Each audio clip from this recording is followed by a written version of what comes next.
For most of history, power spoke with God's voice. Kings ruled by divine command. Laws claimed heavenly origin. Punishment carried eternal consequences. Then, quietly, something unprecedented happened. God did not vanish. He was not disproven. He was not overthrown. He was removed from power, not by armies, not by mobs, but by ideas. This is the story of the most bloodless revolution in history, one that changed who rules, who obeys, and who decides what is true. Before this shift, authority was vertical. Power flowed from God to king to subject. Law was sacred. Disobedience was sin. Justice was eternal. To question authority was not political dissent. It was cosmic rebellion. This system endured for centuries because it answered fear. Fear of chaos, fear of death, fear of meaninglessness. God guaranteed order, until order began to fail. Plagues came, wars multiplied, empires collapsed, people prayed, and history did not respond. As suffering intensified, divine explanations weakened. Questions emerged. Why do the righteous suffer? Why do corrupt rulers prosper? Why does heaven remain silent? Faith remained, but authority cracked. God was still worshipped, but increasingly he was no longer trusted to govern. The removal of God from power did not begin in the streets. It began in the mind. Philosophers asked forbidden questions. What if law comes from reason? What if legitimacy comes from consent? What if morality does not require command? This was not atheism, it was reassignment. God remained in heaven. Power was relocated to earth.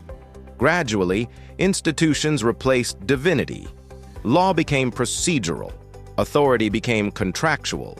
Rulers became accountable.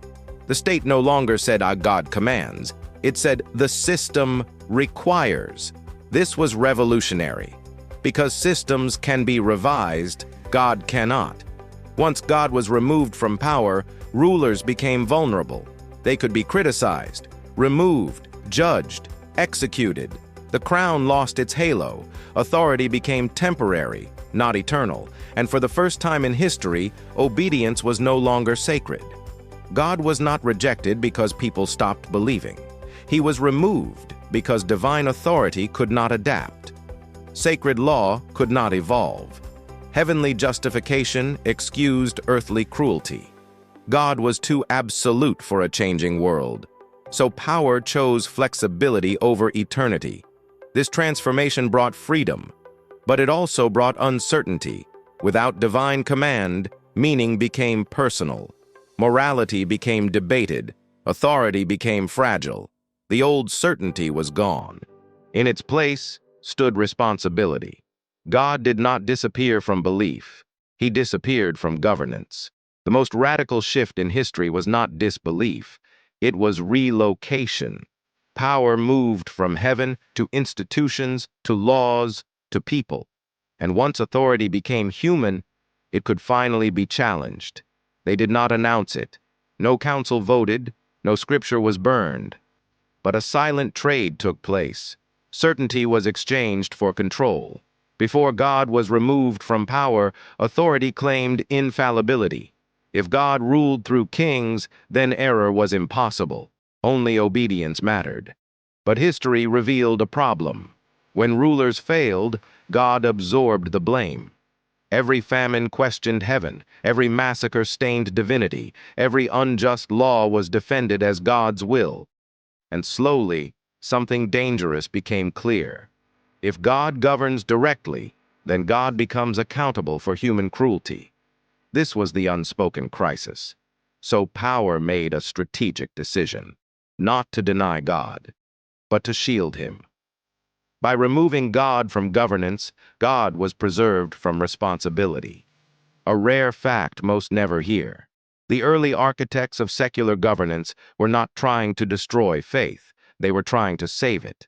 Thinkers like Locke, Spinoza, and Montesquieu believed divine authority was too sacred to be dragged through political failure. So they separated the two. Not because God was weak, but because power corrupted everything it touched. Once law became human-made, failure had a new owner: us. No more God ordained this injustice.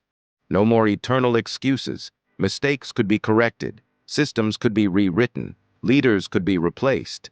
But this came at a cost. When God stopped commanding, no one replaced him with certainty. Right and wrong became arguments. Truth became negotiable, meaning fractured. Freedom expanded. But so did anxiety. For the first time, humanity was not obeying heaven. It was governing itself. And self-rule is heavier than faith. The most unsettling truth: removing God from power did not make humans gods. It made them responsible. History's quiet revolution was not about disbelief. It was about burden. And here's the question no one asks. If God was removed to protect faith, why does faith now feel weaker than ever? That answer comes next. If this unsettled you, then you're asking the right questions. History is not shaped by what we believe, but by what we allow to rule us. Subscribe to this channel for stories they never taught you, truths history buried, and ideas that still govern your life. The next part changes everything.